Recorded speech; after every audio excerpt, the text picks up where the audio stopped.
Muy buenos días a todos. Vamos a empezar con nuestra plática sobre el tratamiento integral de la hipertensión arterial.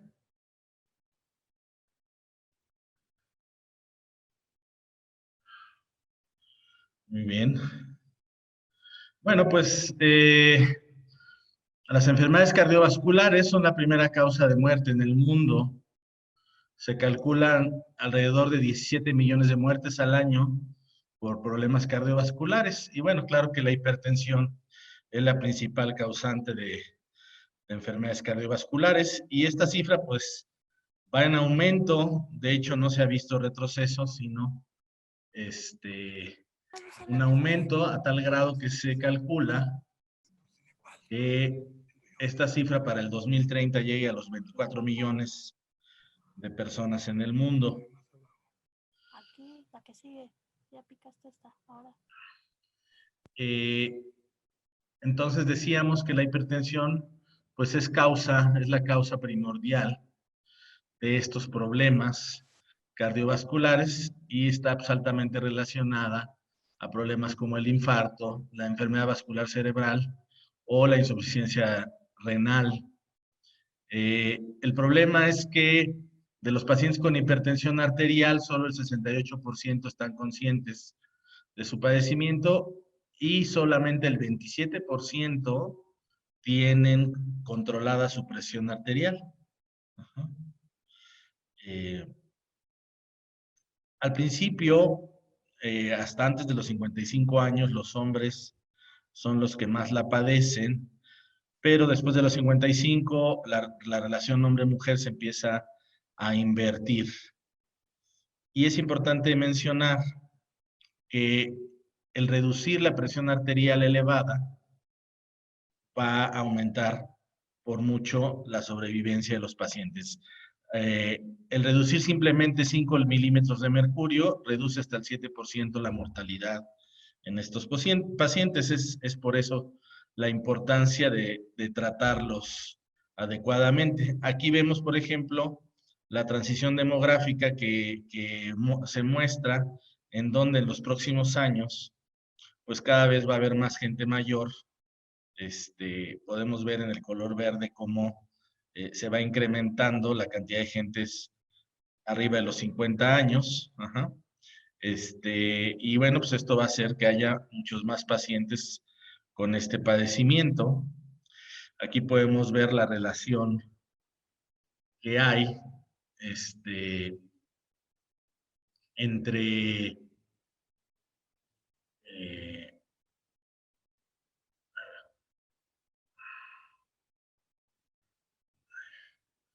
sí están viendo todos la presentación, ¿verdad? Sí, ok.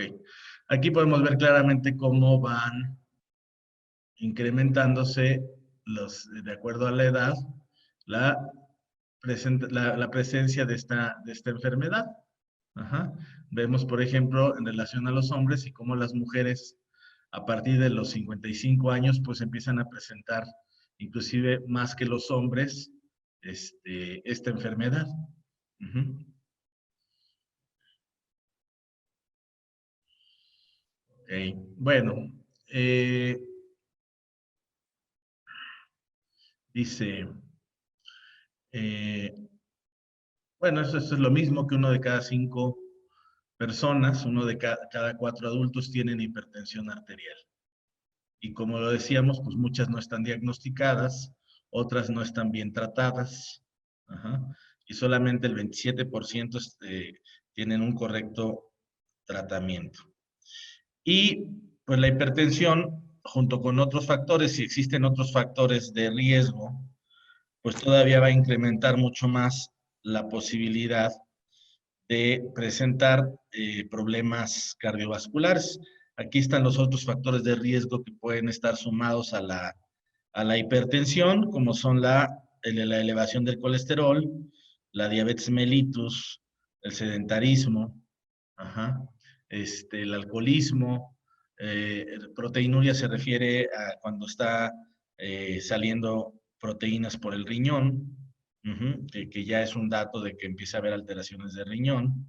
El tabaquismo, el consumo excesivo de sal, la obesidad, todos juntos pues son riesgos para tener padecimientos cardiovasculares.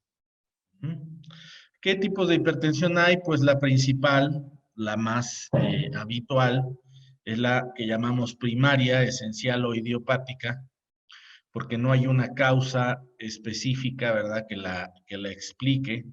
Y nos basamos principalmente en el conocimiento de la fisiología, de los mecanismos que controlan la presión arterial para poder diseñar un tratamiento para controlarla. Y la otra es la que llamamos secundaria, que puede tener otras causas, como causas renales, causas endocrinológicas, o por problemas, malformaciones o alteraciones de la anatomía, por ejemplo, de grandes vasos, como la coartación aórtica o la hipertensión del embarazo. Ajá, entonces, endocrinas, por ejemplo, como tumores, como el feocromocitoma, que produce sustancias como la adrenalina, o problemas también de los vasos renales, o sea, cuestiones secundarias. Normalmente la secundaria, la hipertensión secundaria aparece en gente más joven, eh, mientras la primaria, que es la que se lleva el mayor porcentaje, pues aparece en gente ya arriba de los 40 años, ¿no? Esta es la no esencial, es decir, la secundaria. La secundaria, una causa, tiene un inicio antes de los 20 años. Ajá. Y se pueden ver, pues, signos, si se busca, si se estudia al paciente, se puede encontrar la causa que esté ocasionando la elevación de la presión arterial, ¿no? Y normalmente tiene una respuesta inadecuada al tratamiento porque hay cosas como una malformación de los vasos que a lo mejor, aunque le des medicamento, va a estar causando problema, o un tumor, como les decía, como el feocromocitoma, que bueno, hasta que no lo extraigas, difícilmente vas a controlar la presión arterial. Bueno, ¿cómo se define la hipertensión? Hay diferentes clasificaciones. En general, la presión normal va de 120 a 129, la sistólica, ajá, y de 80 a 84 milímetros de mercurio la diastólica. Abajo de esto es una presión arterial óptima y empieza ya a considerarse normal y hacia alta una presión que vaya en la sistólica de 130 a 139 y en la diastólica de 85 y a 89. Y de ahí nos vamos a ir ya a lo que consideramos un grado 1, que es cuando hay una hipertensión, una subida de la presión sistólica mayor de 140 hasta 159 y una diastólica del 90 a 99, ¿no? Y así, grado 2, grado 3, grado 3 pues ya es algo muy, muy peligroso, ¿verdad? Hablamos de una presión arterial sistólica arriba de 180 y una diastólica arriba de 110. Entonces, es un paciente que pues tiene un alto riesgo de presentar un infarto o un accidente vascular cerebral. Y bueno, sabemos que hay gente así caminando por la calle, ¿no? Y a veces los encontramos eh, en el consultorio, les tomamos la presión y tienen estas medidas. Recuerden que hay que dejar descansar 10 minutos al paciente, ¿verdad? Antes de la toma correcta si viene recién de la calle y se acaba de pelear con alguien en la calle, pues obviamente tiene la presión un poco elevada. Entonces tienen ustedes que esperar a que el paciente se tranquilice unos 10 minutitos para poder ya tomarle la presión, ¿verdad? Eh, y si encontramos estas presiones tan elevadas, pues necesariamente tendrá que recibir tratamiento para bajarla, ¿no? Bueno, vamos a platicar, y es muy importante para que ustedes entiendan cómo es que funcionan los fármacos que se utilizan normalmente para tratar la presión. La presión, déjenme cambio de pantalla. Espero que están viendo ya una pantalla que dice regulación de la presión arterial. Es una presentación que encontré ahí en Prezi. Acuérdense que el que sabe fisiología sabe medicina. Y es muy importante entender más los mecanismos que utiliza el cuerpo para regular la presión arterial, para que ustedes puedan entender los fármacos que se utilizan para regularla. Y es realmente bajo el conocimiento de la fisiología que vamos creando los fármacos, de la fisiología nace la farmacología, y es como tratamos a los pacientes con hipertensión esencial o idiopática, es decir, los que no tienen una causa clara de por qué tienen elevada la presión arterial. Entonces, vamos a hablar un poquito de estos mecanismos. Entonces, la presión arterial se forma del gasto cardíaco, principalmente la sistólica, es decir, la presión sistólica es la que da el corazón a través del gasto cardíaco, la alta, y la diastólica depende principalmente de la resistencia periférica de los vasos sanguíneos, de las arterias, arteriolas, etcétera. ¿Sí? Entonces, cuando ustedes ven una presión diastólica elevada, estamos hablando de que la resistencia del vaso, de la arteria, está aumentada. Bueno. Y cuando ven una presión sistólica, pueden pensar que es el corazón que le está tratando de chambear duro para mantener esa presión sanguínea. Okay. Existen mecanismos que utiliza el cuerpo para controlar la presión arterial, algunos a corto plazo, como es el sistema nervioso simpático. Acuérdense, el sistema nervioso vegetativo o autónomo se divide en simpático y parasimpático, y se encargan de las funciones básicas del cuerpo a las cuales no tenemos conciencia, ¿no? Entonces, uno de los mecanismos a corto plazo que vamos a empezar a entender es el sistema nervioso simpático. Y hay otros de mediano plazo, de largo plazo, principalmente el riñón, que participa mucho en la regulación de la presión arterial. Entonces, a través del sistema nervioso simpático, tenemos una regulación inmediata de la presión arterial, que va a provocar de inmediato, a través de la liberación de neurotransmisores como adrenalina y noradrenalina, una redistribución inmediata del flujo de la sangre, un aumento de la actividad del corazón y un control rápido de la presión arterial. Por ejemplo, cuando el sistema sensa a través de algunos receptores que está bajando la presión, pues inmediatamente hay la activación del sistema simpático.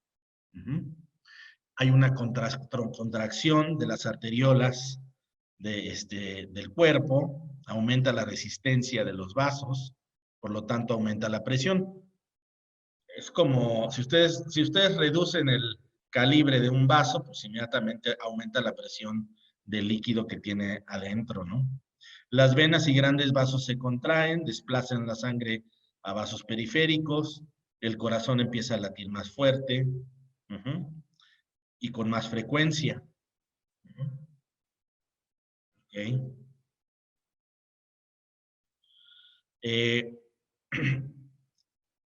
¿Quién sensa esto? ¿Quién se da cuenta de que hay bajas en la presión arterial? Por ejemplo, los varorreceptores, que son receptores que están en los vasos sanguíneos, por ejemplo, en el cuello, que van a darse cuenta inmediatamente cuando hay una caída de la presión arterial y van a provocar un reflejo inmediato a través del sistema simpático para aumentar la presión arterial. Esto sucede, por ejemplo, cuando nosotros nos levantamos, hagan de cuenta que ustedes están agachados, se levantan, hay una baja de la sangre por simple gravedad, inmediatamente el varorreceptor se da cuenta y da una señal, ¿no? Igual existen receptores químicos en el cuerpo, en los vasos, que van a irse dando cuenta que baja la cantidad de oxígeno, la distribución de oxígeno, y también van a mandar una señal para que se controle rápidamente la presión arterial. Lo mismo ocurre a nivel de las aurículas del corazón y a nivel de la arteria pulmonar, en donde también hay receptores, varoreceptores, receptores de presión, lo que significa varoreceptor, que se dan cuenta cuando baja la presión e inmediatamente producen una señal al sistema nervioso de que está bajando la presión. Sistema nervioso a través de simpático la vuelve a subir.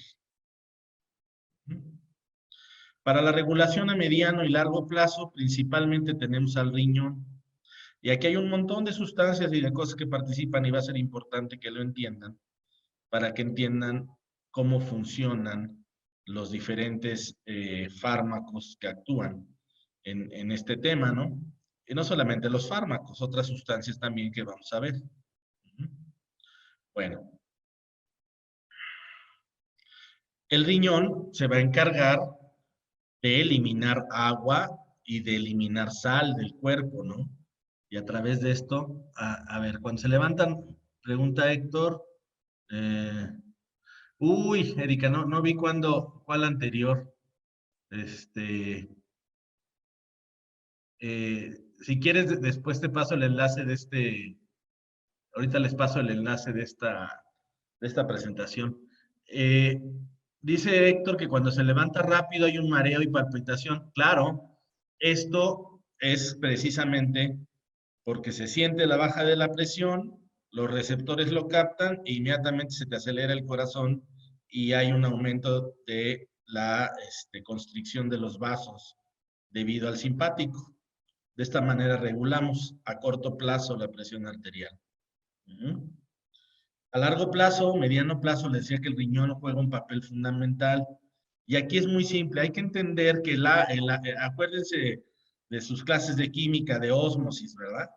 Si hay mucha sal en un líquido, pues va a jalar el agua de donde no la haya, ¿no? Es decir, el aumento de sal dentro de la sangre va a jalar agua del cuerpo hacia la sangre. Ajá. Va a aumentar el volumen sanguíneo, ¿sí? Entonces el riñón, muy inteligentemente, utiliza ya sea retener sal o eliminar sal y agua, ¿verdad?, para controlar los niveles de presión arterial. Hablábamos con el simpático de que se controla la presión a través de constreñir, de reducir el calibre de los vasos. Aquí estamos hablando del control de la presión a través de aumentar el volumen de sangre o de disminuirlo, de aumentar el agua o disminuirla, ¿sí? Para esto participan en forma importante órganos como el riñón. Déjenme ver si, no sé si ven aquí mi cursor, pero el riñón, ya sea controlando la entrada o salida de sodio, la pituitaria o hipófisis a través de una hormona muy importante que se llama vasopresina, que hace que el riñón absorba más agua. O la glándula suprarrenal, que entre muchas de sus hormonas que produce, esta glandulita es una maravilla porque participa en muchas cosas. Una de esas hormonas que produce la corteza de la glándula suprarrenal se llama aldosterona. Y esa hormona llamada aldosterona hace que el riñón reabsorba más sal, es decir, que no elimine tanta sal. El riñón, al momento en que está sacando sal, la aldosterona hace que en una parte de los túbulos del riñón se reabsorba esa sal. Entonces, de estas formas, va controlando el riñón, además de otra cosa que ahorita vamos a platicar, que es el sistema renina-angiotensina. De esta manera vamos controlando la presión arterial a mediano y largo plazo. Vamos a seguir. Si tienen alguna duda aquí, por favor, me la dice, ¿no? A ver, aquí nos regresamos. Déjenme ver qué pasó. ¿No? Entonces, al aumentar la presión, la eliminación renal de agua, ajá, empieza a aumentar la eliminación de agua y la eliminación de sal, lo que les decía. Ajá, y va bajando la presión arterial. ¿Ok? Entonces, ¿qué papel juega la ingesta de sal para regular la presión sanguínea? Pues muchísimo, ya se los expliqué, aumenta la presión oncótica dentro de los vasos, dentro de la sangre y va jalando agua del cuerpo. Ajá. Entonces, por eso vamos a ver adelante que uno de los grandes mecanismos para ayudar a controlar la presión es la disminución de la ingesta de sal. Ujú. Aquí se ve un poquito mal, desgraciadamente esta presentación está muy bonita, pero esta lámina les voy a tratar de explicar. Entonces ya dijimos que un mecanismo que tiene, que todo sucede esto en riñón, un mecanismo para controlar la presión es que la suprarrenal se dé cuenta que está bajando la presión y libere esta hormona llamada aldosterona, la cual va a hacer que el riñón reabsorba sodio. ¿Sale? Esto es muy importante que lo entiendan porque van a entender por qué hay precisamente diuréticos que hacen la función contraria a la aldosterona y en vez de reabsorber sodio lo eliminan. Diuréticos que se utilizan para controlar la presión arterial. Bueno, luego tenemos, por ejemplo, el sistema renina-angiotensina, que se los voy a explicar. Resulta que el riñón se va sensando, se va dando cuenta de la presión sanguínea a través de la presión que tienen los vasos sanguíneos que llegan al riñón. Estos vasos sanguíneos que llegan al riñón, a cada una de las nefronas, va a haber aquí un área especializada que va a darse cuenta de cómo está la presión, que se llama aparato yuxtaglomerular.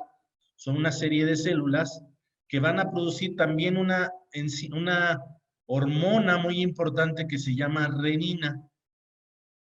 Entonces, se da cuenta el aparato yuxtaglomerular que la presión está bajando. Libera renina. La renina hace que en el hígado se produzca angiotensina 1. La renina es como una especie de enzima que hace que el angiotensinógeno en el hígado se convierta en angiotensina 1. Esta angiotensina 1 va a ir al pulmón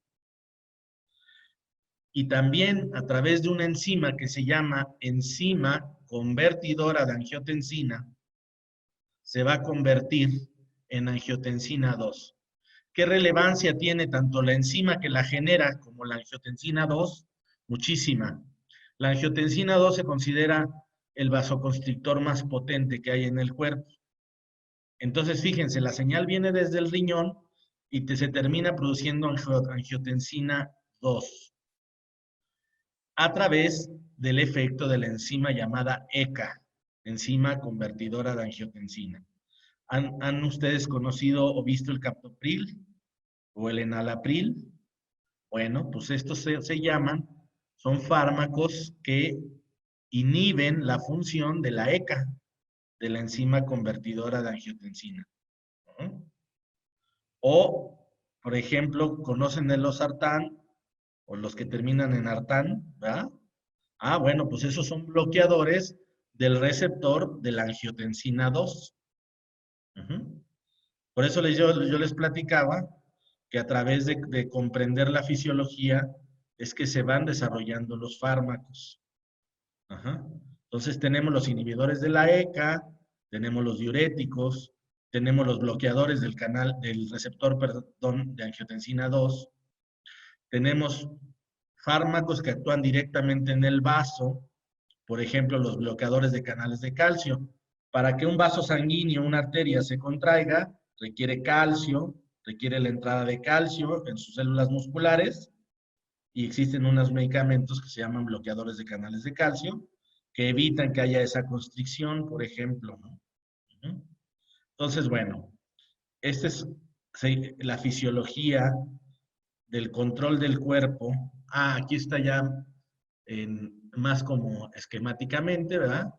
Las células extraglomerulares hacen que el angiotensinógeno se convierta en angiotensina 1.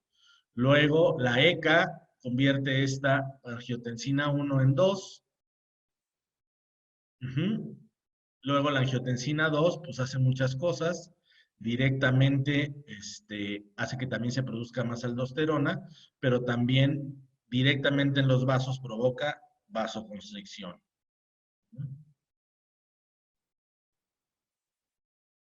Dale, vamos a donde estaba nuestra presentación. Mira, ahí está la presentación digamos, el enlace, ¿no? Para quien lo quiera ver ahí de esa presentación.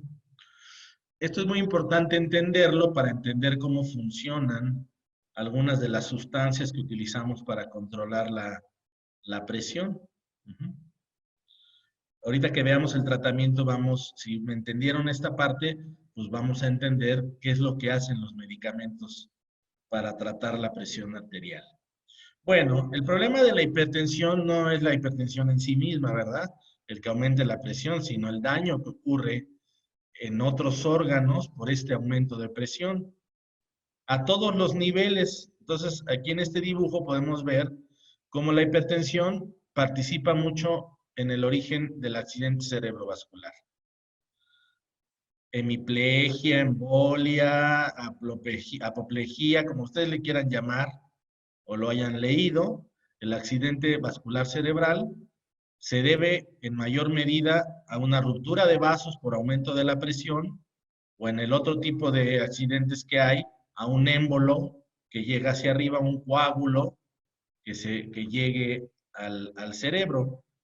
Diríamos, ese no tiene que ver con la presión alta, pero sí tiene que ver, porque normalmente esto ocurre a veces por problemas de insuficiencia cardíaca generada a lo mejor previamente por hipertensión y que puede generar coagulitos que se suman. Además de otras causas. Pero de alguna manera la hipertensión tiene mucho que ver con el origen de los accidentes vasculares cerebrales. La retinopatía hipertensiva, ¿verdad? El daño que va ocurriendo en los pequeños vasos de la retina, el aumento de los vasos, la salida de sustancias ahí en la retina, el daño que va ocurriendo que puede llevar a la ceguera, los problemas del riñón, la hipertensión va generando cambios a nivel del glomérulo que van alterando la filtración, que van alterando las funciones del riñón y que pueden llevar a una insuficiencia renal, los problemas a nivel del corazón, no solamente la hipertensión participando en que haya más aterosclerosis, ¿verdad? Que se vayan cerrando los vasos, sino directamente alterando el funcionamiento del corazón.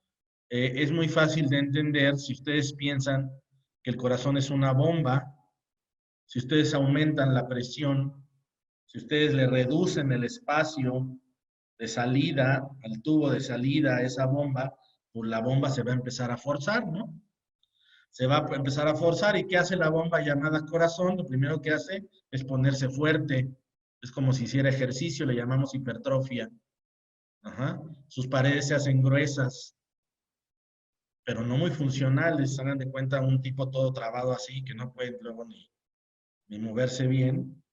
Pues así pasa, pero llega un momento en que se cansa y el corazón, ¡pum!, se dilata y caemos ya en un tema de insuficiencia cardíaca.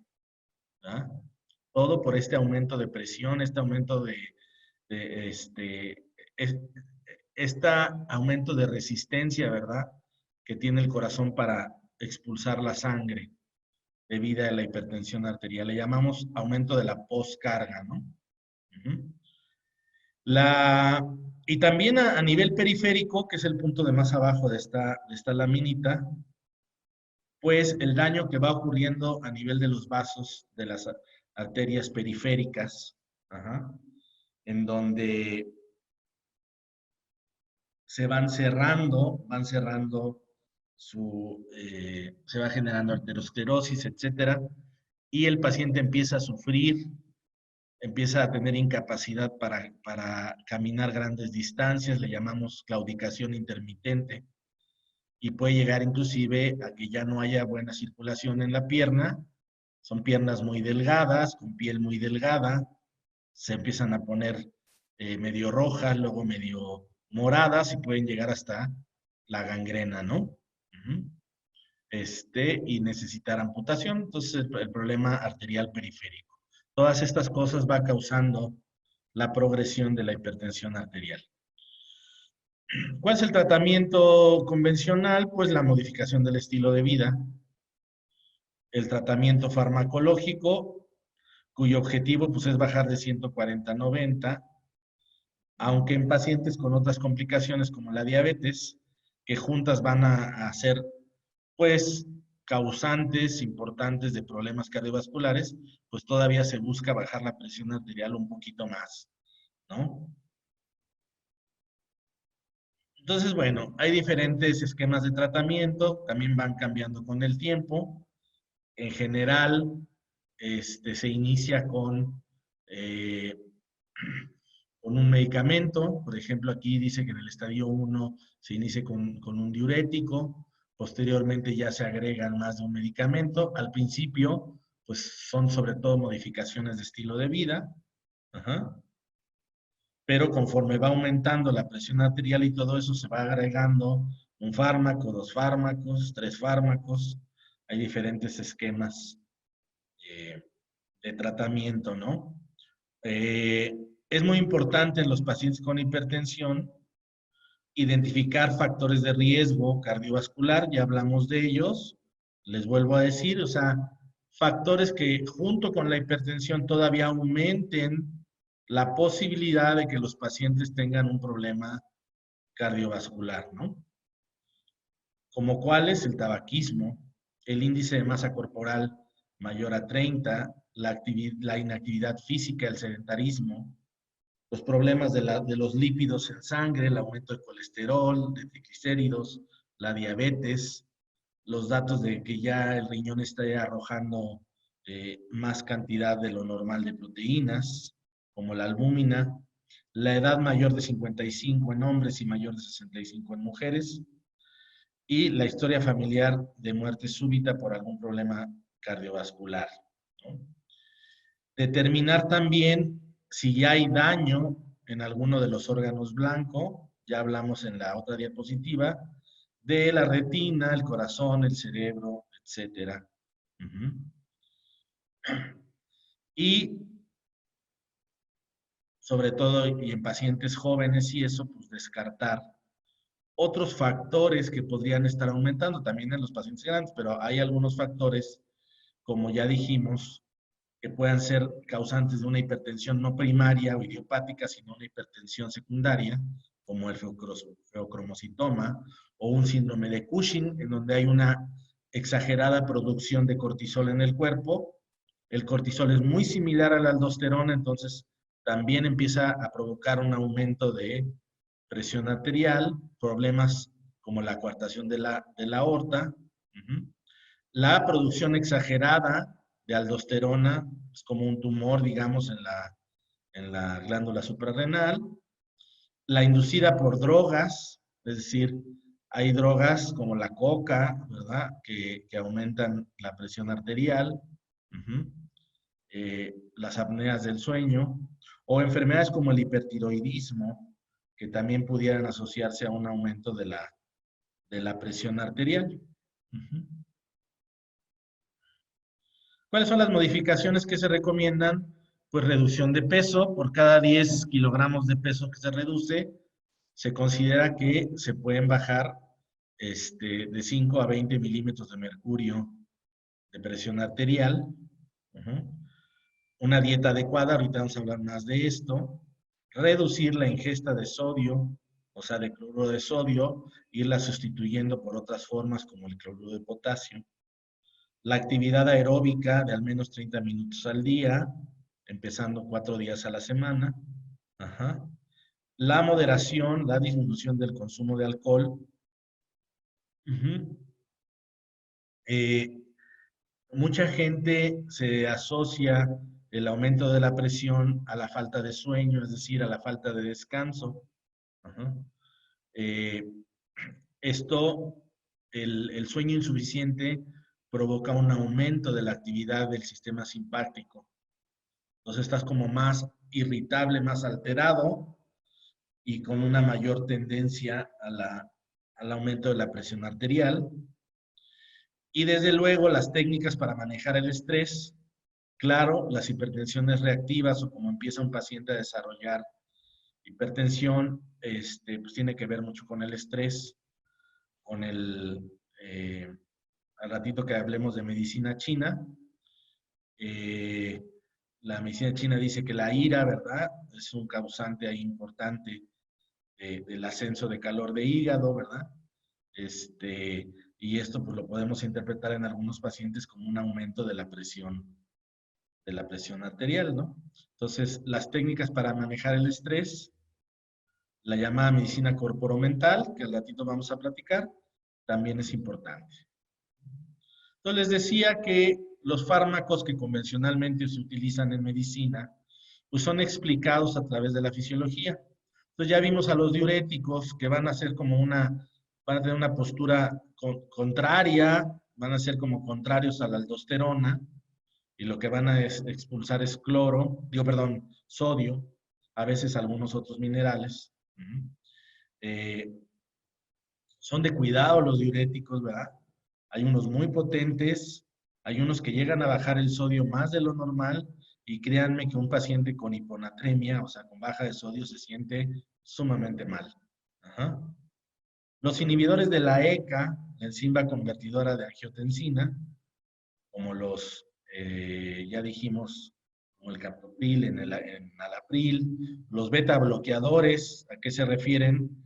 Beta, bueno, como el metoprolol y todos estos medicamentos que todavía algunos utilizan, bloquean los receptores beta de adrenérgicos, o sea, bloquean el efecto del sistema simpático sobre el corazón y sobre algunos vasos sanguíneos, ¿no? Los bloqueadores de canales de calcio, como el verapamilo, ¿verdad? Lo que hacen es evitar la constricción de los vasos sanguíneos, y entonces tienen un efecto vasodilatador. Ajá. Además disminuyen las contracciones del corazón, aumentan la vasodilatación. Y tenemos, por ejemplo, los bloqueadores no están aquí escritos en la diapositiva, pero ya se los comenté, como el losartán, los bloqueadores del receptor de la angiotensina 2, ¿no? Todos estos fármacos que se van desarrollando pues, con el objetivo de ir disminuyendo la respuesta normal del cuerpo para aumentar la presión sanguínea. Disminuyen la presión, por ejemplo, aquí dice el efecto renoprotector de los inhibidores de la ECA o de los bloqueadores de los receptores de angiotensina 2, tienen muchos efectos en el cuerpo. Ajá. Reducen la proteinuria, la presión dentro de la nefrona que les decía, una serie de mecanismos que ayudan a que vaya bajando la presión arterial. Y pues hoy en día se están haciendo combinaciones de fármacos porque se ha visto que tienen mejores resultados. Y menores cantidades de fármaco, pero más combinaciones de fármacos para tener menores efectos secundarios, pero un mejor resultado en el paciente. Bueno, vamos ahora sí a lo que nos gusta más, ¿verdad? La medicina complementaria aplicada a la hipertensión arterial. Hay muchos temas, está el de la dieta y los nutracéuticos. En este artículo del 2008 de medicina complementaria alternativa para la presión arterial se estudiaron varios metaanálisis y revisiones de estudios clínicos controlados, revisiones sistemáticas, metaanálisis, para observar cuáles eran de las medidas de medicina alternativa que más estaban demostradas de acuerdo a medicina basada en evidencia. Aquí tienen el listado, vamos a ver algunos de los casos, como el chocolate amargo, la coenzima Q10, la melatonina, la vitamina D, el qigong, ajá, las técnicas de respiración, meditación y la acupuntura, ¿no? En este artículo es lo que destacaron. Bueno, vamos a ver eso y más cosas. La dieta mediterránea, por ejemplo, se ha demostrado que tiene una relación inversa con los padecimientos cardiovasculares. Es una dieta rica en frutas, nueces, aceite de oliva y pescado y es muy baja en carnes rojas. Y en general esta dieta y las dietas altas en fibras y bajas en grasa son benéficas para la hipertensión arterial. O sea, exactamente lo contrario de lo rico, ¿no? Que nos gusta, de la dieta T del mexicano y de la dieta gringa de hamburguesas, ¿no? Exactamente lo contrario. Fíjense nada más por qué somos el país con mayor obesidad y todo, ¿no? Se conjuntaron la dieta del maíz y la manteca y todo eso con la dieta de las hamburguesas. Ajá.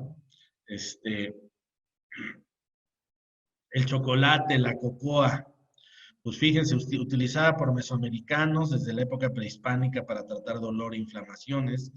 Hay muchos estudios que ya han demostrado que tiene altos contenidos de sustancias como polifenoles flavonoides que ayudan a la presión arterial y la bajan hasta 4 milímetros de mercurio si ustedes ingieren 30 gramos al día, pero no del chocolate sabroso, eh, sino del amargo. O sea, mientras más cocoa tenga, mejor, ¿no? Mientras menos azúcar y más cocoa, menos leche, etcétera, mejor es el chocolate amargo.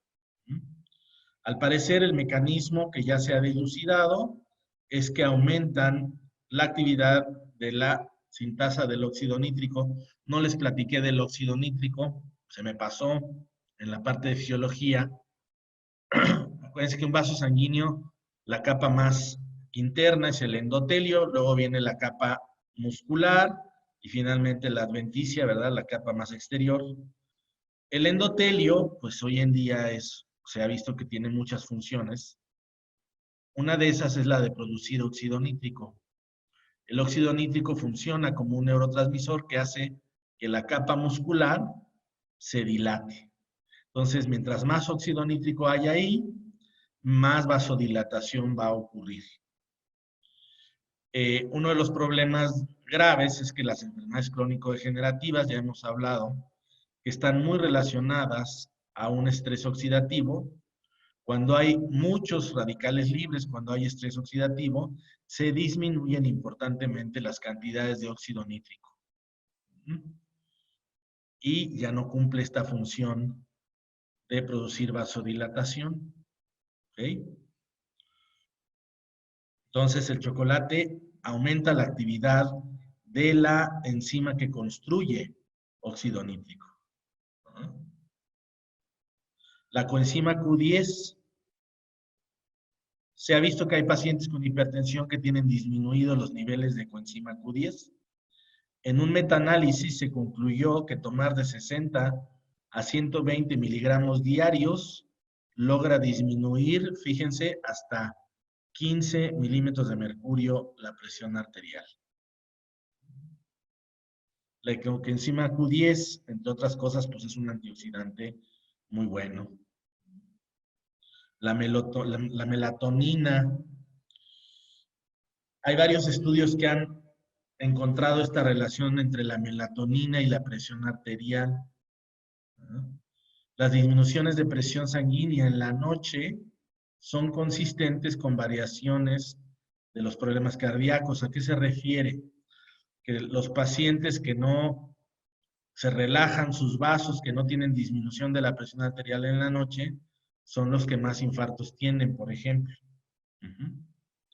También se ha observado que los pacientes con problemas coronarios tiene niveles reducidos de melatonina. Para fines prácticos, digamos que es importante dormir, descansar para tener una presión arterial sana, ¿no? Entonces, ¿y por qué la melatonina? Porque acuérdense que la melatonina se produce en la pineal y es una de las sustancias que echa a andar el proceso del sueño, ¿no?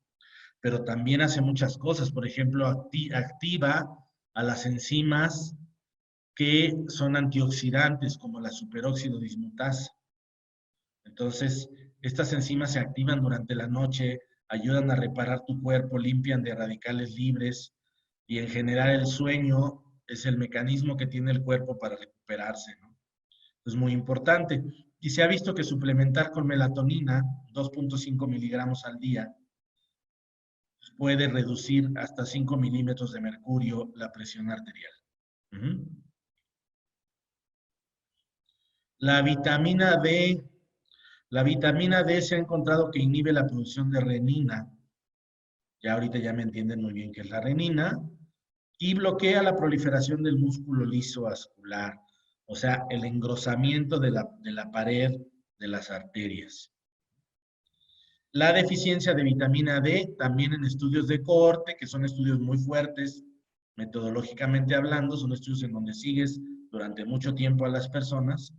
La deficiencia de vitamina D se ha encontrado que es un factor como predisponente para la presión arterial alta, ¿no? Entonces, se ha visto en estudios que la ingesta diaria de 800 unidades internacionales de vitamina D disminuye la presión arterial hasta 13 milímetros de mercurio. Así que ahorita que estamos encerrados, sálganse a la azotea a recibir sol también para bajar la presión. Ajá.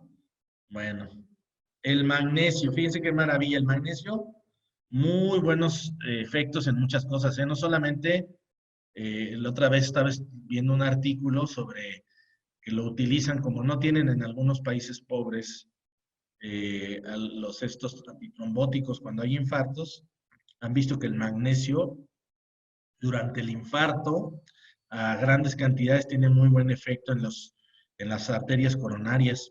Pero bueno, estamos hablando de hipertensión y se ha demostrado que el magnesio disminuye la presión arterial. Se recomiendan de 500 a 2000 miligramos, o sea, 2 gramos de magnesio. Y esto actúa en forma muy similar a los bloqueadores de canales de calcio. Fíjense qué interesante. Y este efecto del magnesio positivo se va a incrementar si ustedes tienen una dieta baja en sodio y alta en potasio. Se potencia el efecto del magnesio. Los omega 3, pues los omega 3 también altamente relacionados a la disminución de problemas cardiovasculares, se recomiendan tomar por su efecto antioxidante para ayudar a la disminución de radicales libres y esto pues aumenta, por ejemplo, la producción de óxido nítrico y la vasodilatación.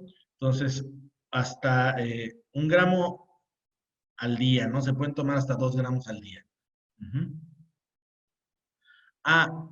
Pregunta Daisy sobre la aspirina. La aspirina que se da como protectora en los pacientes que ya tienen problemas cardiovasculares, tiene como efecto disminuir la trombosis, es decir, la generación de coágulos.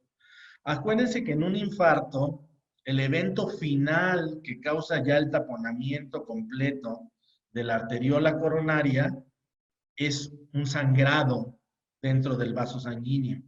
Es decir, ustedes tienen el vaso sanguíneo que se va a ir tapando por arteriosclerosis. Supongamos que tienen tapado el 70%. ¿Cuál es el evento que lleva al infarto? ¿Cuál es el evento que finalmente tapa el 100% de esa arteria coronaria? Una ruptura de la placa de ateroma con un sangrado. La formación de un coágulo que taponea por completo ya la arteria coronaria. Entonces, por eso es que dan la aspirina para ayudar a que se formen menos coágulos en los pacientes que ya están en riesgo de tener infarto. Bueno. La medicina corporomental, padrísimo, la medicina corporomental me encanta. Eh, Desarrollada en Estados Unidos por el cardiólogo Herbert Benson, ajá, que trabajó muchos años en un hospital de Harvard y tenía todo un piso para trabajar lo que es la medicina corporomental. Él observó desde joven cómo técnicas como la de los yogis hindúes y todo esto hacían que la gente pudiera bajar con su mente, ¿verdad? La presión sanguínea. Él observó estas cosas y desarrolló algo que en países anglosajones tiene mucho éxito llamado medicina corporomental o cuerpo-mente. Ujú. Ahorita ya hay un instituto en Estados Unidos dedicado a esto. ¿Y de qué se trata? Pues son técnicas eh, que han ayudado para reducir los medicamentos, para mejorar la capacidad mental de estos pacientes, mejorar la inmunidad. Son técnicas de relajación, de imaginería, este, de- ellos despiertan. Aquí es muy interesante porque me gusta compararlo de esta manera. El estrés, acuérdense que la respuesta inmediata al estrés es una activación inmediata del sistema simpático. Es la primera respuesta al estrés. Una descarga de adrenalina, una activación de todo el simpático. Lo que hace, bueno, y esta respuesta la definió el famoso fisiólogo Seyle, o sea, Seyle, Seyle. Pues Benson desarrolló la respuesta llamada de relajación, o la definió, y es la respuesta que hacemos para activar no el simpático, sino el parasimpático. O sea, es la respuesta contraria a la respuesta estresante.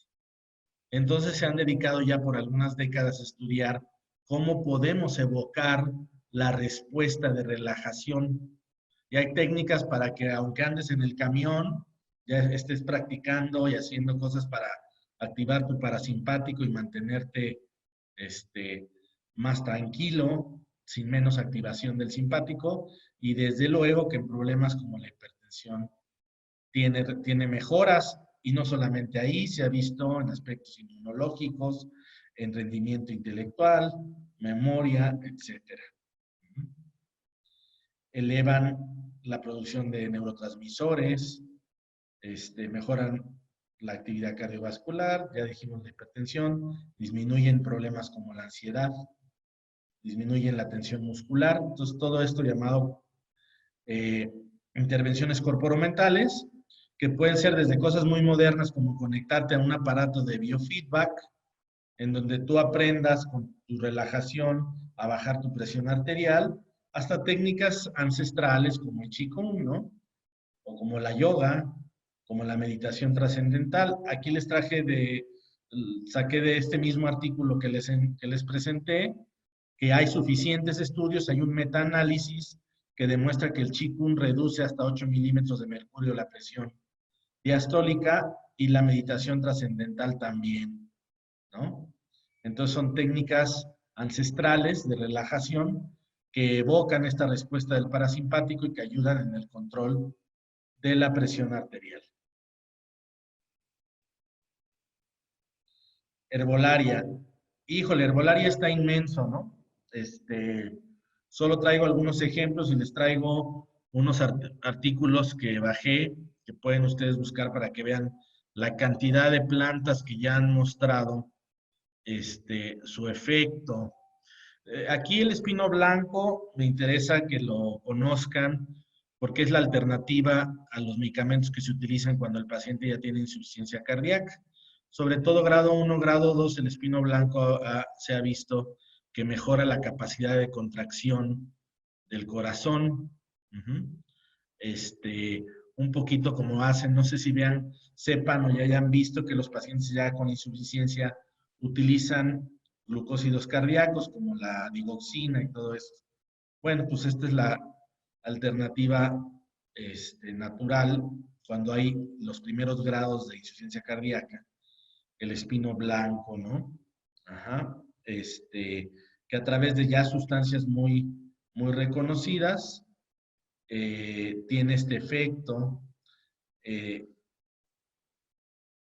inhibe las arritmias, dilata los vasos coronarios, disminuye la sintomatología de la angina de pecho, tiene cierta actividad hipotensiva, que es la que nos interesa con el tema de la hipertensión. Muy estudiado ya el espino blanco. Esto, por ejemplo, lo saqué, les he platicado de la comisión E, así E de Ernesto, E alemana, que va poniendo todas las plantas medicinales y ya sus efectos farmacológicos definidos, ¿verdad? Entonces, se utiliza para todo este tipo de problemas relacionados a problemas cardiovasculares. Bueno, aquí habla sobre la clasificación de la insuficiencia cardíaca. La clase 1, que no hay síntomas o no hay limitación de la actividad física, y la clase 2, que hay ligeros síntomas con limitación ligera de la actividad ordinaria, y sí descansa el paciente, o sea, se sofoca, tiene un poco de disnea, pero no está tan grave. Y bueno, esto va hasta la insuficiencia cardíaca grado 4, donde ya la persona pues ya casi ni se puede mover sin agotarse, ¿no? El espino blanco funciona principalmente en la grado 1 y 2. Bueno, vamos a brincar esto. La terminalia arjuna, también ya muy conocida para bajar ahí la presión. Proviene de la medicina ayurveda. Ya se le han definido bien todas sus sustancias. Digo, desgraciadamente, como siempre les digo, nos falta muchísimo de investigar de nuestras plantas medicinales. Casi en el mundo se está publicando un montón ya de efectos y de todo, de plantas de todos lados, ¿verdad? Y nosotros tenemos la misma diversidad de plantas, pero como trato de basar estos seminarios en cosas ya demostradas científicamente, pues bueno, esta, por ejemplo, baja la presión arterial, también ayuda en la enfermedad congestiva del corazón, es decir, en la insuficiencia cardíaca y en los problemas coronarios. Aquí, el aceite de oliva o las hojas de oliva, el extracto de hojas de oliva contiene varios fitoquímicos con flavonoides, glucósidos, que han mostrado un efecto vasodilatador. Y antihipertensivo está mal ahí. El muérdago también tiene efecto hipotensor, además de que se le ha visto desde hace mucho propiedades anticancerígenas, ¿no? Se utilizan muchas fórmulas contra el cáncer. Esta planta, Nigelia sativa, también ha mostrado efectos hipotensores.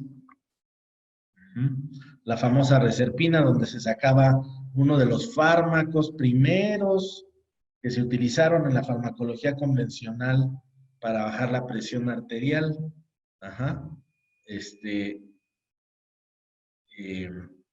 Pues en fórmula o como planta, pues tiene menos efectos secundarios que el fármaco en sí, y su efecto hipotensor, que es mediado desde el cerebro, desde el nivel central, disminuyendo la actividad del sistema simpático. El famosísimo ajo, bueno, el ajo sea probablemente una de las plantas más reconocidas mundialmente para un montón de cosas.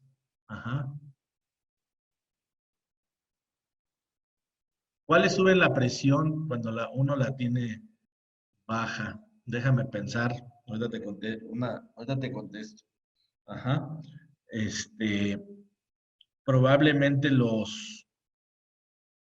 de una vez te contesto, para los adaptógenos como el ginseng, o cualquier otro adaptógeno, el mate, etcétera, ayuden a a subir la presión arterial, ¿no? Los estimulantes a lo mejor no tienen el mismo efecto que los adaptógenos de mayor duración, pero los estimulantes, como todos las metilxantinas, como la cafeína, la teobromina, la teofilina, todos estos que están en el té, chocolate, café, pueden ayudar a subir la presión. Esa es la respuesta. Bueno, el ajo, pues es una maravilla porque realmente tiene un montón de efectos ya demostrados. Disminuye los lípidos en sangre, que también tiene relevancia en estos pacientes. Baja la presión arterial, baja la glucosa en sangre, tiene un efecto antimicrobiano, efecto antioxidante. Es una de las plantas más estudiadas para la presión arterial y estas otras cosas, ¿no? Digamos, es de las reinas de las plantas por sus múltiples efectos. Tiene un efecto, para el corazón tiene un efecto antioxidante, disminuye la agregación plaquetaria como tipo aspirina, baja los lípidos en la sangre, disminuye la presión arterial, etcétera. Además, incrementa el sistema inmune, bueno, es una maravilla. Me acuerdo que mi mamá lo tomaba diario, creo que hacía, no me acuerdo qué preparado ahí con ajos y tequila, no sé qué, y se tomaba 2 cucharadas y nunca le daba gripa, ¿no? Porque también tiene propiedades antimicrobianas. Bueno, entonces se utiliza para la mejora de la presión arterial, para el tema de los lípidos, ¿no? Para bajar los lípidos. Los efectos adversos que tiene es que en algunos pacientes puede levantar una respuesta alérgica. Se utilizan hasta 4 gramos al día del bulbo fresco, o ya dependiendo de los extractos se puede utilizar menores cantidades. El grave problema del ajo es el olor, ¿verdad? El erupto, igual que los omega 3, que estás con el sabor y el erupto de ajo del pescado. Y claro, cuando alguien toma ajo durante mucho tiempo, pues hasta empieza a oler, ¿no? A ajo, pero eso es una maravilla. Si no te da alergia o algo, pues es un excelente. Aquí, por ejemplo, en una revisión sistemática y metaanálisis del ajo en la presión arterial, ajá, o sea, estamos hablando ya de medicina basada en evidencia, se estudiaron 25 estudios, se mostró que 600 a 900 miligramos de ajo en polvo, o sea, de la planta ya seca y en polvo, reduce la presión sistólica hasta en 8.4 y la diastólica en 7.3. Entonces, excelente para bajar la presión arterial.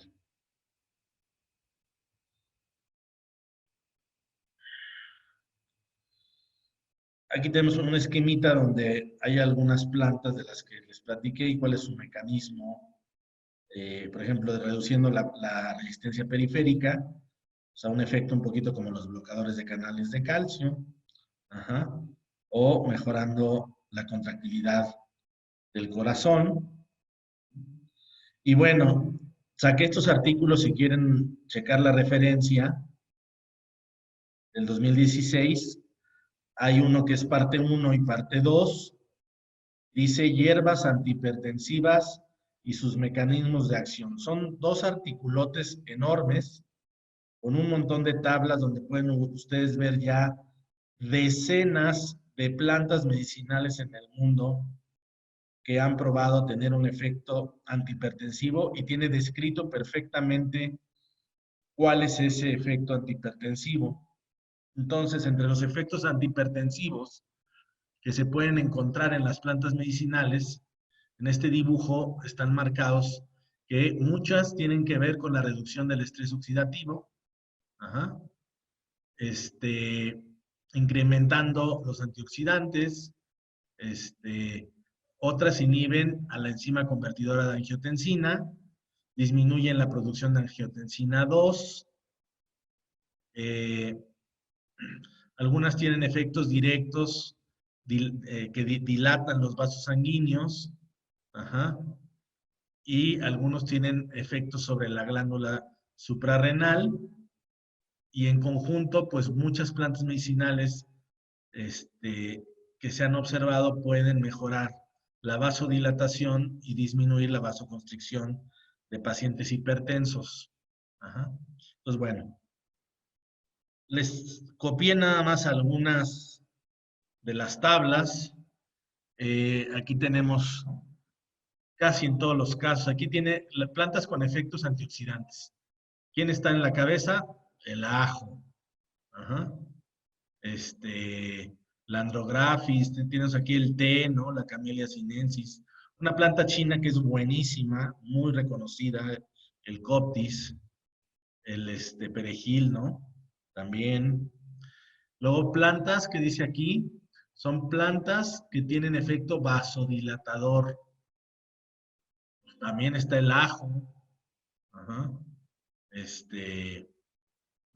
Y aquí viene inclusive los estudios que se han hecho en animales, todo esto, ¿no?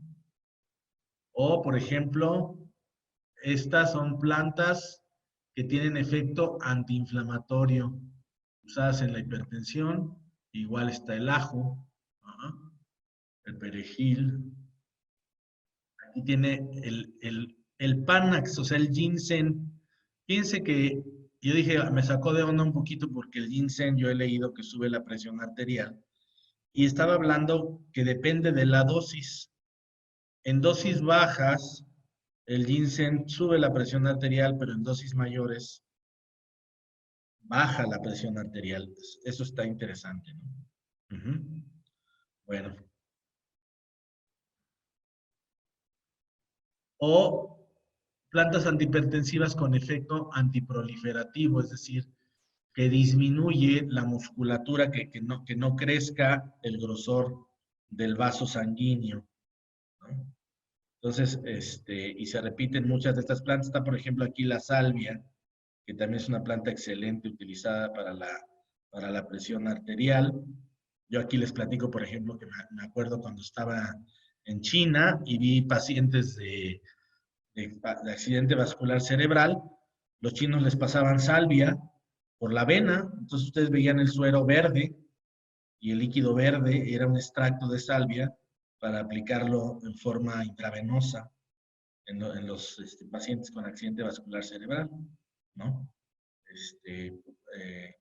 Una planta también muy, muy interesante para la presión arterial.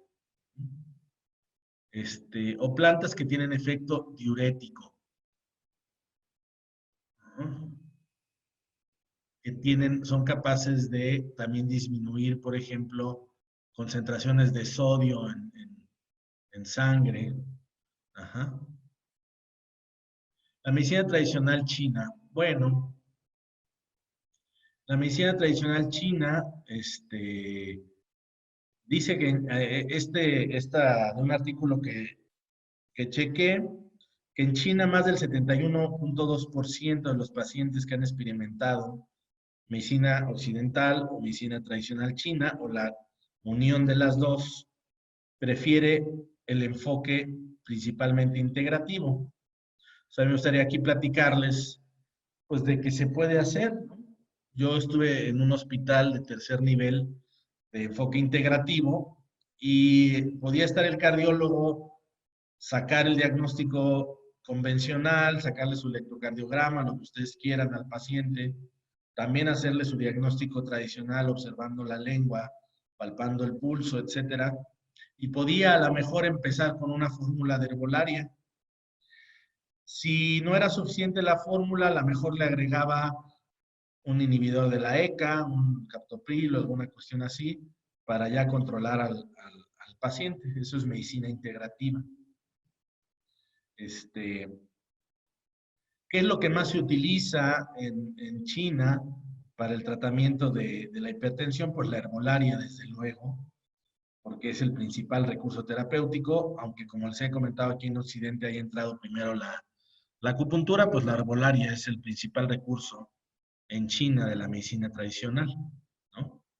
Este, aquí en este artículo sobre el uso de la medicina tradicional china para las enfermedades cardiovasculares de 2017, les quiero enseñar nada más una tablita en donde prueban diferentes fórmulas de herbolaria, prácticamente todas estas son fórmulas tradicionales de herbolaria. Es decir, vuelvo a repetir, para quien no conozca sobre medicina tradicional china, la medicina tradicional china en base a síntomas y signos llega a un diagnóstico sindromático y en base a ese diagnóstico sindromático es que da una fórmula tradicional. Por ejemplo, vamos a suponer un paciente hipertenso que pudiera ser por una deficiencia de yin de riñón. Si el diagnóstico es deficiencia de yin de riñón, a lo mejor utilizaríamos una fórmula muy reconocida que es fórmula Remania, 6 sabores, ¿no? Es una fórmula que tonifica el yin de riñón y esa fórmula muy probablemente empiece a ayudar a que el paciente baje su presión arterial. Entonces, trabajamos en base a síndromes y a las fórmulas que trabajan esos síndromes. Eso desde la visión tradicional. Ahora en la plática de herbolaria hablaremos un poquito más de herbolaria y de las diferentes formas de utilizarla. Aquí en este caso es la fórmula tradicional. Entonces aquí tenemos varios estudios en donde utilizan fórmulas tradicionales, además de acupuntura y su efecto en la presión arterial. Entonces aquí vemos fórmulas, por ejemplo, esta, que tuvo un efecto muy potente, por ejemplo, en la presión sistólica.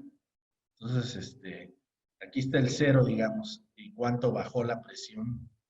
Y muy buenos efectos en algunas de estas fórmulas tradicionales. La acupuntura, aquí podemos observar que junto a las fórmulas tradicionales, la acupuntura convencional, pues aquí, por ejemplo, tuvo un efecto ligero, a diferencia del placebo, en la presión diastólica. Esto es la acupuntura convencional. Yo les quiero enseñar aquí el pensamiento moderno, utilizando el conocimiento fisiológico y la electroacupuntura para el tratamiento de la presión. Entonces, a mí me gusta mucho porque en algunos casos es mucho más potente el efecto de la electroacupuntura. Por ejemplo, se ha observado en varios experimentos con electroacupuntura, pues efectos cardiovasculares inmediatos, por ejemplo, a través de la estimulación del vago. Hay puntos de la pierna, como el estómago 36, que producen un efecto inmediato, estimulando el nervio vago, que es un nervio del parasimpático. Por ejemplo, el pericardio 5, que al estimularlo se disminuye el efecto simpático en el corazón. Entonces, hay ya varios estudios con electroacupuntura muy buenos para reducir la actividad del simpático o para aumentar la actividad del sistema parasimpático. Entonces, por ejemplo, aquí hay un estudio que me gusta mucho, ahorita les voy a enseñar sus gráficas, en donde se utilizó estómago 36 y riñón 3, con baja frecuencia. ¿Qué llamamos baja frecuencia? Bueno, aquí se hicieron varias frecuencias. Ahorita van a ver qué interesante. Se utilizaron frecuencias de 1 a 10 Hz y de ahí de 10 a 100 Hz. Ajá, con el aparato de electroacupuntura. Y encontraron esto. Es una maravilla. Miren, les voy a explicar hasta abajo. Váyanse abajo. Aquí abajo dice 1, 10 y 100. Lo que quiero es que observen cómo del 1 Hz a 10 baja hasta 20 milímetros de mercurio la presión arterial. Y a partir de los 10 vuelve a empezar a subir. ¿Qué quiere decir esto? Que cuando utilizan una baja frecuencia en puntos clave, ¿verdad? Para presión arterial, va a bajar la presión y que el punto máximo se obtiene a los 10 Hz, según este estudio. A partir de ahí, llegando a los 100 Hz, al contrario de un estímulo hipotensor, hay un estímulo hipertensor, o sea, sube la presión arterial. Miren en este caso cómo subió hasta mucho más arriba de la base. Ujú. Espero que se entienda esto y si no, pregúntenme, es muy interesante. Aquí les traje este otro artículo del 2017 sobre electroacupuntura y presión, ¿no? Y también se observa claramente cómo hay puntos como estos que puse aquí, como el pericardio 5, intestino grueso 4, estómago 36, riñón 3, que bajan la presión arterial con baja frecuencia. Fíjense.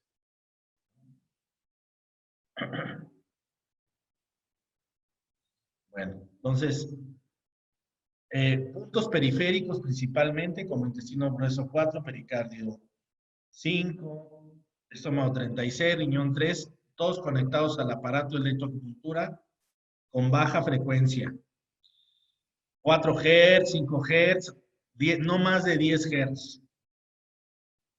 ¿Ok? Y obtenemos un efecto hipotensor. Claro, hay que estarle haciendo seguido al paciente. Y claro, no olviden, cuando hacemos medicina integrativa, también hacemos el diagnóstico sindromático. Y también vamos a poner unos puntos aparte, de acuerdo a lo que veamos, ¿no? Si yo veo que el paciente tiene muchos problemas de estrés, de ira, tiene problemas en hígado, pues no voy a dejarle de poner un hígado 3. Pero nada más a estos puntos que les estoy diciendo, les van a conectar el aparato de electroacupuntura y le van a poner baja frecuencia. ¿Ok? Y van a tener ahí un efecto hipotensor en pacientes con hipertensión. Aquí hay una pregunta. 20 minutos de 20 a 30 minutos de electroacupuntura, por favor.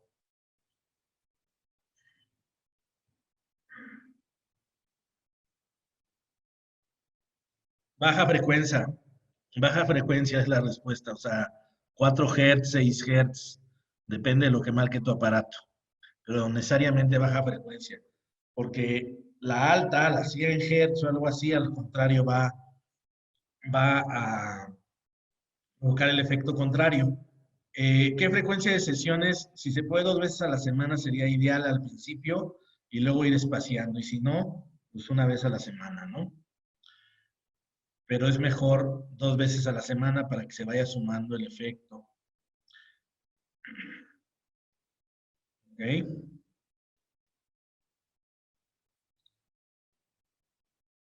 Bueno, ahora vamos a platicar de ozono, ¿no? Pues el ozono, ya saben que es de mis consentidos, es una maravilla de terapia. Eh, Cuando vemos el curso de ozono avanzado, ponemos este artículo que me gusta mucho, porque es un estudio en donde se miden algunos marcadores en ratas que son diabéticas con nefropatía. Van a decir que tiene que ver con hipertensión, ahorita van a ver. Está padrísimo el estudio porque mide la presión arterial sistólica, la diastólica, hemoglobina glicosilada, urea y creatinina, y tiene muchos controles, un control sin nada, un control donde nada más le pusieron oxígeno, el control principal enfermo, que es la rata diabética, rata diabética con insulina, la que nada más le pusieron ozono, perdón, la O es ozono, y a las que les pusieron tanto la insulina como el ozono. Es muy interesante los resultados. ¿Por qué? Porque si ustedes observan casi en todas las constantes, el efecto del ozono es inclusive más potente que el de la insulina. Pero desde luego, cuando ustedes suman el efecto del ozono más el tratamiento convencional, que sería la insulina, el efecto es el mayor.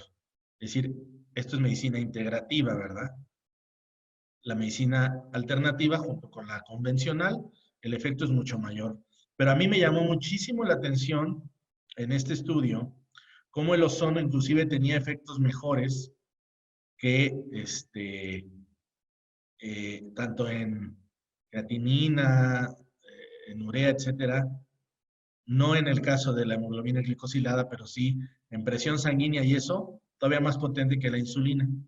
¿Qué quiere decir? Que muchos de los efectos que están ocurriendo en este padecimiento, pues están directamente relacionados al estrés oxidativo.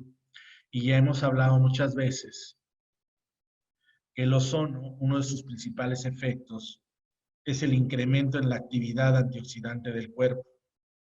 Entonces, al reducir el estrés oxidativo, hay mejoras en muchas cosas, ¿no?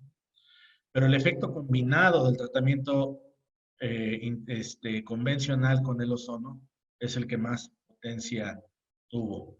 Y no les puse, se me pasó porque cuando vemos hipertensión, eh, hay un artículo bien interesante, nada más se los voy a platicar, de los rusos, en donde ellos hacen una hipótesis del origen de la hipertensión idiopática. Ya dijimos que la mayor parte de las hipertensiones son idiopáticas, es decir, no conocemos la causa. Y estos autores dicen que es debido a la falta de oxigenación celular, a la falta de producción de energía a nivel celular, que todo el cuerpo reacciona y aumenta la presión sanguínea, como con un intento de llevar sangre y oxígeno a las células del cuerpo. Suena lógico, ¿no? Suena interesante. Entonces ellos proponen que es precisamente la ozonoterapia, uno de los mejores recursos en las primeras etapas de la hipertensión para lograr el efecto contrario. Y que al llegar más oxígeno y mejorar la producción de ATP a nivel celular, necesariamente el cuerpo deja de reaccionar subiendo la presión y baja la presión. Y lo prueban con varios pacientes. ¿Cuáles son los que más mejoran? Aquellos que están iniciando su padecimiento en donde todavía no ha habido ya cambios a nivel del corazón, etcétera. Entonces, ahí prueban que hasta el 75% de los pacientes con el puro ozono regresan a niveles normales de presión arterial. Bueno, les quería comentar sobre ese artículo que se me hace muy relevante. Ahora, ¿qué experiencia clínica tenemos aquí? Hay pocos artículos todavía de hipertensión y ozonoterapia a nivel de estudios en humanos, pero bueno, existe la experiencia clínica. Aquí vemos muchos pacientes y les puedo yo decir que más o menos después de las 10 sesiones ya empezamos a observar de qué sesiones de autohemoterapia mayor, desde luego, empezamos a observar bajas en la presión arterial y hay varios pacientes que inclusive hemos llegado a tener que bajar en forma importante el uso de los fármacos, porque su cuerpo empieza a reaccionar bajando la presión arterial. Ahora, en pacientes mayores, mucho cuidado, hay pacientes mayores de edad que claramente responden súper fuerte al ozono, a la ozonoterapia mayor y se les baja muchísimo la presión sanguínea. ¿Por qué? No les explicar, pero hemos visto que los pacientes de la tercera edad con ozono mayor, se les puede llegar a bajar bastante la presión. Entonces, bueno, es otra alternativa también que junto con todo lo que tenemos, puede ayudar en estos pacientes, además de todos los beneficios que les va a traer, de entrada, pues una mayor vitalidad, ¿verdad? Una sensación de mayor energía, etc. Bueno, cambiamos de canal, nos vamos a homeopatía. No vamos a entrar en cada uno de los medicamentos, pero hay medicamentos como el arsénico malum, como la varita carbónica, la laquesis, la anuxbómica, que ya dependiendo del cuadro, para quien no conoce la homeopatía, les voy a explicar un poquito. Las sesiones de ozonoterapia, el ideal también igual son como 2 veces a la semana, Erendira. Si no puedes, una vez es suficiente. Pero si puedes 2 veces a la semana, está bien. Son pacientes crónicos, no requieres hacerlo todavía muchísimo más seguido que dos veces. Qué bueno que me preguntas la dosis. La concentración del ozono para tener estos efectos puede ir desde los 15 microgramos por mililitro hasta los 40. No son pacientes que tenemos que subir muchísimo el ozono, llegar a 50, 60, ni nada así, para tener un efecto hipotensor. De hecho, el efecto hipotensor puede alcanzarse entre los 20 y 30 microgramos por mililitro. Ajá. Recuerden siempre que son pacientes crónicos, por lo cual siempre se debe de iniciar con concentraciones bajitas, como 15, y ver cuál es la respuesta del paciente.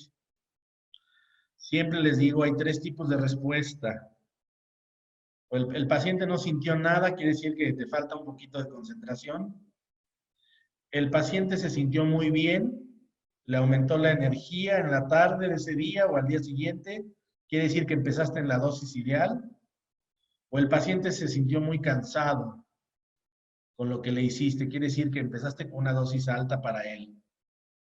Pues siempre arranquen con unos 15 microgramos por mililitro y de ahí acuérdense que hacemos series de 20 sesiones y vamos subiendo poco a poco. Son pacientes que no requieres llevarlos a, te vuelvo a repetir, a más de 40. La vía rectal. La vía rectal también pudiera funcionar, prefiero la hormonoterapia mayor que tiene el efecto directo vascular. ¿Cuál es el efecto del ozono? Entre otras cosas, el ozono y su efecto antioxidante aumenta la producción de óxido nítrico en el endotelio vascular. Entonces, aumenta la vasodilatación. Ajá. Por eso, si el problema es el vaso, yo también tengo un dicho, el ozono hay que acercarlo al problema. O sea, el ozono hay que acercarlo al órgano que está dañado, ¿no? Si aquí el problema es vascular, prefiero la mayor. Si de plano no puedes, pues haz la rectal. Ajá. Este, pero de preferencia la mayor. Ujú. Bueno. Les decía, aquellos que no conocen de homeopatía, la homeopatía funciona a través del principio de similares, ¿verdad? ¿Qué quiere decir esto? Que para que el medicamento funcione, la sintomatología que da el medicamento tiene que ser similar a la de la enfermedad. Por eso es que tendríamos que describir la sintomatología de cada uno de los medicamentos homeopáticos para ver cuál encaja más con ese paciente. Si tú logras que empate en gran medida el medicamento, la descripción de lo que produce el medicamento con el paciente, con los síntomas, con los signos del paciente, vas a tener un mejor resultado y estás actuando bajo el principio de similares, que es una de las piedras angulares de la homeopatía, ¿no? Entonces, bueno, hay varios medicamentos que se utilizan. Les quise buscar, bueno, 2 cosas. Déjenme, fue chistoso porque cuando estaba haciendo la búsqueda, encontré una página del gobierno, déjenme se las pongo. A ver, ahí está, la están viendo. Se me atravesó una página que dice, la homeopatía es útil en el manejo de la hipertensión. Y finalmente, bueno, habla de la hipertensión, la prevención, y dice, sí, la homeopatía es útil, aunque la homeopatía funciona por medio del conocimiento de las reacciones individuales de los enfermos. Está hablando del principio de similares, ¿no? Su forma de explicarlo, ¿no? Que cada enfermo es diferente de acuerdo a la concepción de la homeopatía, lo que le permite al médico homeópata seleccionar el mejor de los medicamentos para tratar su hipertensión. Pero la respuesta del gobierno es sí, la homeopatía funciona para la hipertensión arterial. Y quise traerles, busqué algún artículo científico sobre la hipertensión y me encontré esto de la Revista Médica de Homeopatía, 2016, tratamiento homeopático y convencional. Entonces compararon el efecto de, déjenme ver, compararon el efecto del Viscum album, que es homeopático, con el tratamiento convencional de captopril. Ajá. Y encontraron, dice, que en ambos la mejora en la presión arterial fue similar. Ajá.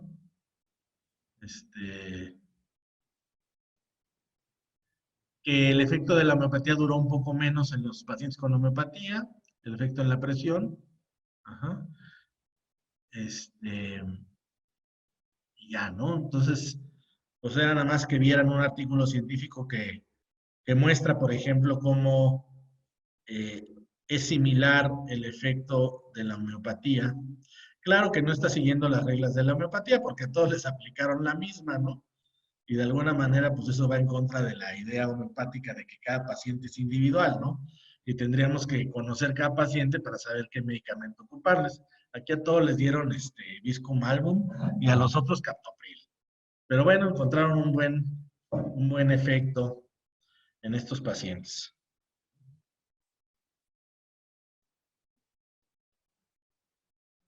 Es correcto, es el muérdago blanco.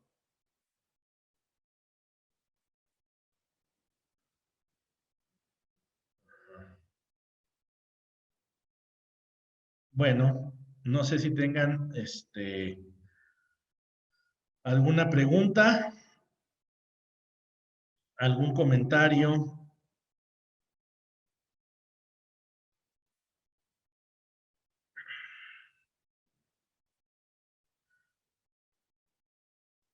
¿Dónde está el chat? Aquí está.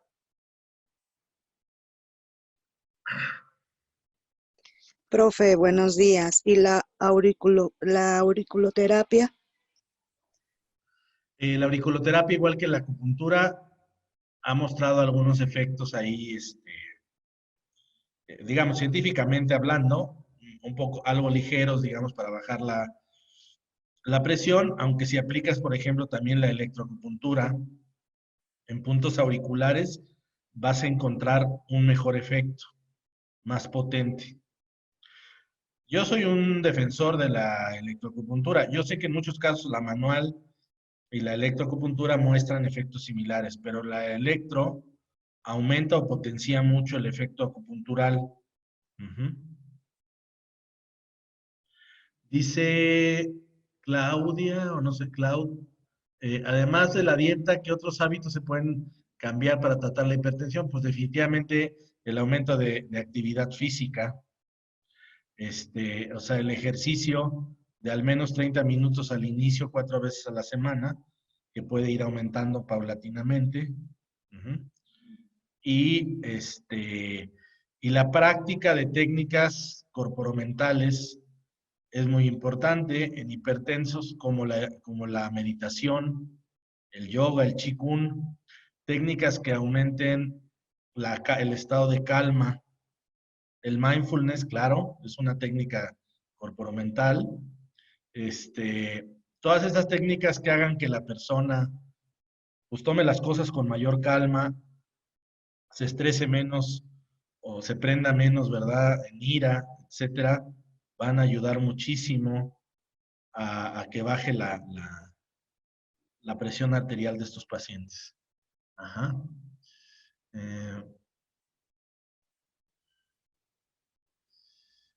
bueno, en emergencia en casa, o sea, para que cuando se le sube mucho pudieras utilizar el cloruro de magnesio por vía oral, como dijimos ahí, hasta 2 gramos. Puedes utilizar, pensando si eres acupunturista, los puntos que se pueden sangrar, ¿verdad? Como el 14 de Dumay o los puntos fuego, perdón, los puntos pozo sangrados también van a tener, la punta de la oreja, también van a bajar rápidamente la presión arterial.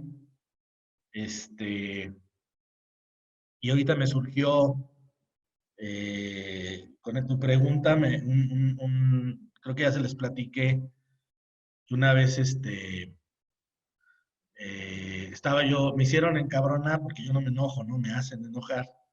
Entonces alguien me hizo encabronar y estaba por aquí el doctor Zabaleta y sentía mucha tensión en el cuello, le pedí que me hiciera un ajuste de cuello y fue increíble porque en 3 minutos, una cosa así, se bajaron 20 milímetros de mercurio en mi presión arterial.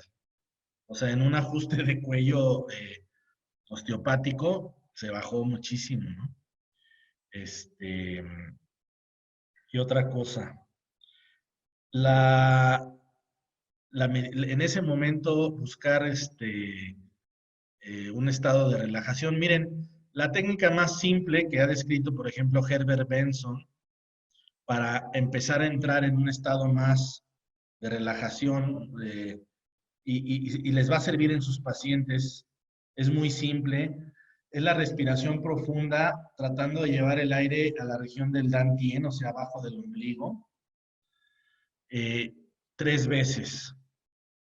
Una respiración profunda, sacar lentamente el aire, otra vez, durante 3 veces. Es la técnica más rápida para empezar a llevar al paciente a un estado mayor de tranquilidad. Es importante que imagine el paciente que el aire está entrando más allá de sus pulmones hasta la región del bajo abdomen, ajá, que es la región famosa del Dantien o el centro energético del cuerpo. Tiene la persona que imaginarlo y eso ya empieza a bajar el estado de estrés, ¿no? Que le llevó a esa crisis hipertensiva. Ajá. Eso se me ocurre. Obviamente el paciente hipertenso va a tener ahí medicamentos que también sería bueno que de forma inmediata los tomara. Muy alta la presión sistólica y baja la diastólica. Bueno, en ese paciente es muy importante revisar el corazón. Es muy probable que tenga algún problema ahí cardiovascular. Es muy importante que vaya con el cardiólogo y vea qué está generando ese aumento de la presión sistólica, que como te decía al principio, tiene que ver con el gasto cardíaco, con la actividad del corazón. Estas separaciones importantes entre la sistólica y la diastólica a veces tienen que ver con problemas aórticos, por ejemplo, insuficiencia de la válvula de la aorta, ¿no? Entonces creo que es importante en estos casos que sean revisados por el cardiólogo. Ujú.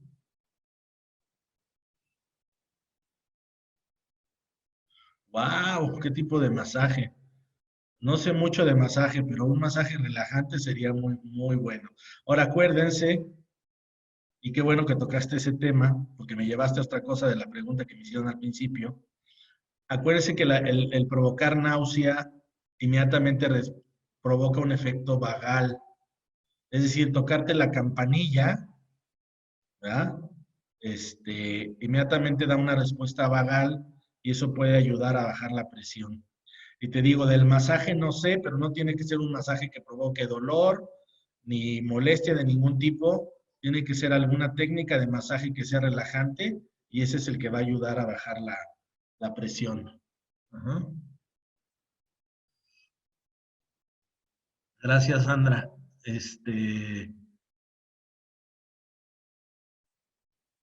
A los videos. Sí, sería excelente. Tu propuesta la vamos a ver. De hecho, pues vamos a hacer muchos cambios con todo esto vivido en la escuela. Vamos a hacer algunos cambios y agregar algunas cosas en relación a la distancia y eso, ¿no? A los cursos de distancia. Muy bien, ¿alguna otra pregunta?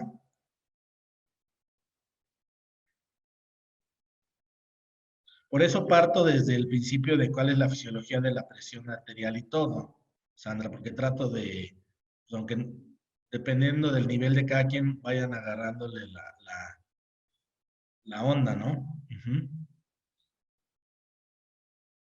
El romero.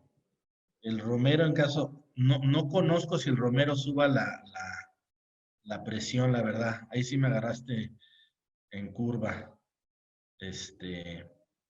No lo sé, no sé si algún compañero sepa si el romero puede subir la presión arterial en alguien que esté hipotenso.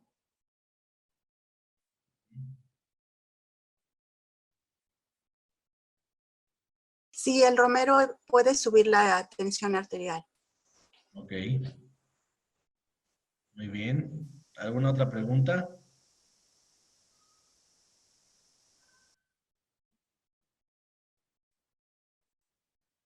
Perfecto. El masaje californiano no lo conozco, nunca lo había escuchado, Daisy. ¿Se parece a cuál? ¿Al sueco, al holístico? ¿O cuál, cuál es? Nunca lo había oído. Ujú. Pero pues todo masaje que sea relajante va a ser bueno para el hipertenso. Acuérdense que el hipertenso en general es una personalidad muy tensa, ¿no? Son personalidades, les llaman tipo A, muy preocupón, muy estresado, este, muy intenso para todo. Entonces, esos pacientes requieren calmarse, ¿no? De cualquier manera, hay que ayudarlos a calmarlos. Ujú.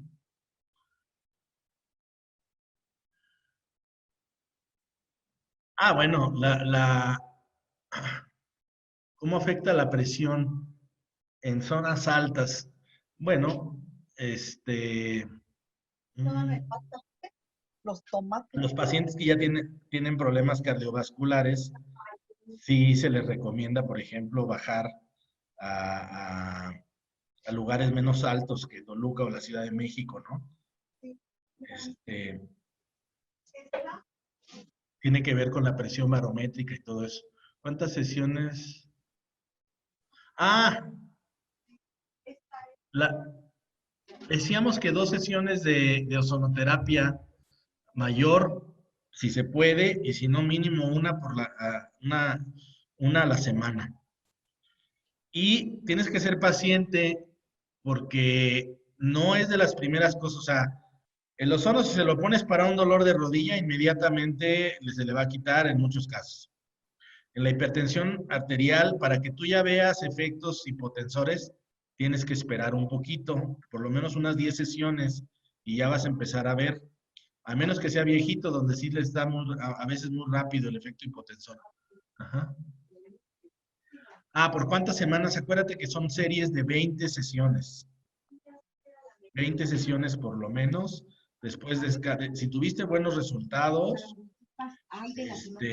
yo te recomendaría descansar poco, un mes o algo así, y volver a empezar con otras 20 sesiones, ¿no? En ese paciente.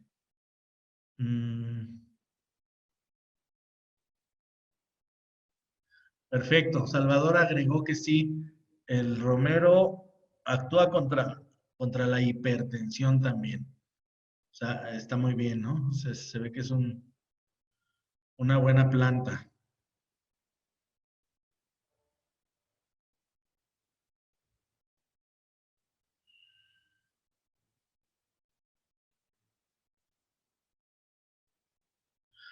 Ah, en acupuntura, Sonia, para bajar el calor en el cuerpo, hacemos sangría. No, digo, nada que ver con la sangría medieval, ¿no? Entonces, lo que se hace es, hay unos puntos específicos, por ejemplo, aquí la punta de la oreja, o inclusive en la úvula, se puede sangrar un poquito, unas gotas. Hay un punto atrás que se llama Dumai 14, ajá, se pone con lanceta, o en los puntos que llamamos pozo. Y si no los conoces, pues en la punta de los dedos, como si fuera para tomar para sangre, para glucosa, se provoca sangradito, unas gotitas de sangre, y eso baja la presión. También la fiebre, por ejemplo. Es el calor, el yang, de acuerdo a la medicina china, ¿no? Nada más son 2, 3 gotitas en cada punto que funciones. Digo, se hacía con una cosa que se llama aguja de 3 filos, en forma tradicional. Hoy en día lo hacemos con lanceta, ¿no? Una lancetita.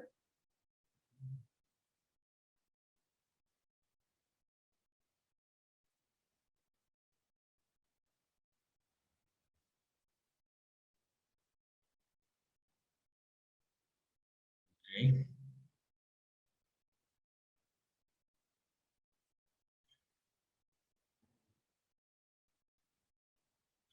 ¿Alguien más?